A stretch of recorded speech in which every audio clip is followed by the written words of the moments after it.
The Olympic Games are the ultimate test of human ability, where athletes from around the world push their limits. In combat sports, two martial arts stand out: karate and taekwondo. Both demand skill and discipline, but beneath the surface, they're worlds apart. Fighters wear white uniforms, GI for karate, dobok for taekwondo, and unleash powerful kicks and sharp punches. Yet, their philosophies, rules, and fighting styles are distinct. Karate from Okinawa, Japan, is about explosive, precise strikes, ending a fight with a single perfect technique. Its Olympic debut in Tokyo showcased fighters with incredible control, stopping punches just short of full contact.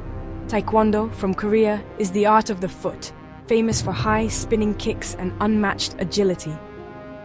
Olympic Taekwondo, since Sydney 2000, is fast-paced with electronic scoring and spectacular kicks. So which is better, karate's power or Taekwondo's dynamic kicks? To answer, we must dive into their histories, rules, and what makes each art unique. We'll explore their strengths, weaknesses, and what happens when tradition meets the Olympic spotlight.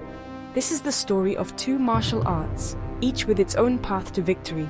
Karate's fighters are like coiled springs, waiting for the perfect moment. Taekwondo athletes use their legs to keep opponents at bay, scoring with aerial attacks. Karate's Olympic moment was a blend of tradition and modern sport. Taekwondo's matches are a showcase of speed, flexibility, and power. The debate rages on explosive karate or dynamic taekwondo. Let's go deeper to understand what sets them apart. From ancient temples to Olympic arenas, this is their showdown. Two titans, two philosophies, one Olympic stage. Let the journey begin. Karate began on Okinawa, blending Chinese kung fu with native techniques to create Tae, the art of the empty hand. Developed for self-defense when weapons were banned, karate was practiced in secret and passed down through generations. Gichin Funakoshi brought karate to Japan in the early 20th century, adapting it for schools and spreading it worldwide. After World War II, American soldiers learned karate in Japan and took it home, fueling its global rise. Karate's Olympic debut in Tokyo 2020 was a homecoming for the art. Taekwondo's roots stretch back over 2,000 years in Korea, with ancient warriors practicing kicks and blocks. Japanese occupation suppressed Korean martial arts, but masters kept them alive in secret. After independence, martial arts schools united under the name Taekwondo, the way of the foot and fist. General Choi Hong-hee helped modernize and systematize Taekwondo, making it popular in the military and beyond. Taekwondo was first demonstrated at the 1988 Seoul Olympics and became a medal sport in Sydney 2000. Both arts overcame adversity and cultural change to reach the Olympic stage. Their journeys reflect resilience, adaptation, and the spirit of their people. Today, both are global symbols of martial excellence. Olympic karate matches, called Kumite, focus on scoring points with clean, controlled techniques, not knockouts. Fighters have 3 minutes to land punches and kicks to the head, neck, chest, and stomach. Judges award points for form, power, and control. 1 for a straight punch, 2 for a middle kick, 3 for a high kick or takedown. After each point, the fight stops and restarts, emphasizing precision over continuous action. Victory comes by outscoring your opponent or reaching an 8-point lead.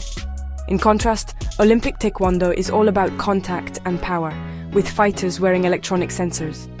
Points are registered automatically, 1 for a punch, 2 for a body kick, 3 for a head kick, and even more for spinning techniques. Matches are 3 rounds of 2 minutes with continuous action and rapid exchanges. The electronic system rewards risk-takers and spectacular moves. Taekwondo's dynamic, fast-paced style makes it a crowd favorite. Karate values control and timing. Taekwondo rewards aggression and creativity. The scoring systems shape the way each art is fought and watched. Karate's stop-start rhythm contrasts with Taekwondo's relentless pace. Both demand strategy, but the path to victory is very different. The rules define the fight and the fighter. That's what makes each Olympic match unique.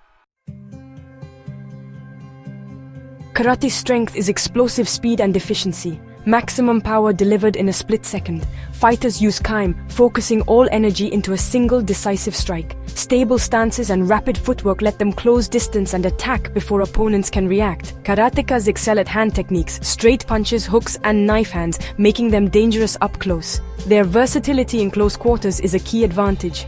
Taekwondo's strength is its kicking arsenal, unmatched range, flexibility, and speed. Fighters control distance with long legs, launching unpredictable kicks from any angle. The roundhouse kick is their signature, but spinning and jumping kicks add power and surprise. Taekwondo athletes train for endurance, delivering powerful kicks round after round. Their kicks can end fights or rack up points from a safe distance. Karate dominates in close. Taekwondo rules from afar. Each art's strengths are shaped by its rules and traditions. The battle is speed versus power, hands versus feet. Every sport's rules create strengths and weaknesses. Olympic karate's point-stop system interrupts the fight, favoring quick touches over real combat flow. Fighters specialize in scoring techniques, sometimes neglecting self-defense skills and continuous pressure. Many effective strikes like low kicks or joint attacks are forbidden, narrowing their skill set. Taekwondo's electronic scoring rewards power, but can lead to poor defense. Fighters absorb hits instead of blocking.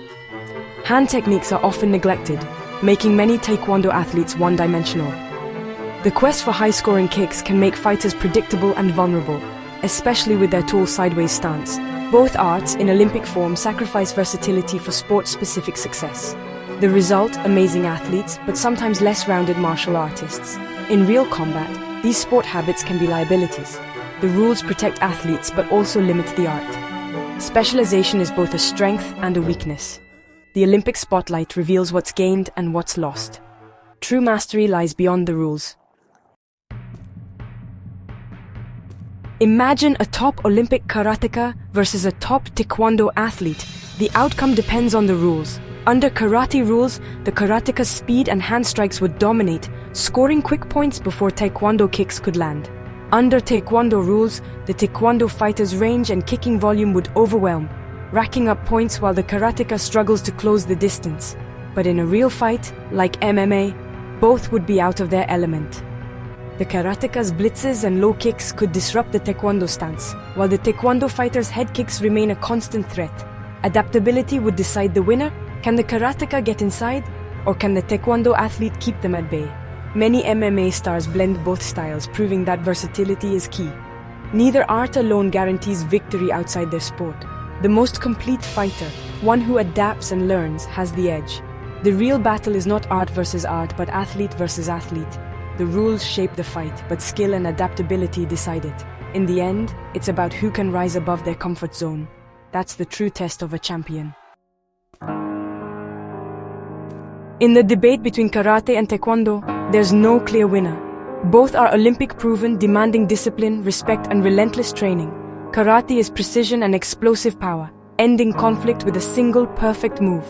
Taekwondo is dynamic energy, spectacular kicks, and constant motion. Each art's strengths and weaknesses reflect their sporting evolution. The rules create champions but also limit the art's full potential. True mastery comes from understanding both the art and its limitations. The best martial artist adapts, learns, and grows beyond the rules. Whether you choose the empty hand or the way of the foot and fist, you choose a path of self-improvement. Both arts build confidence, strength, and character.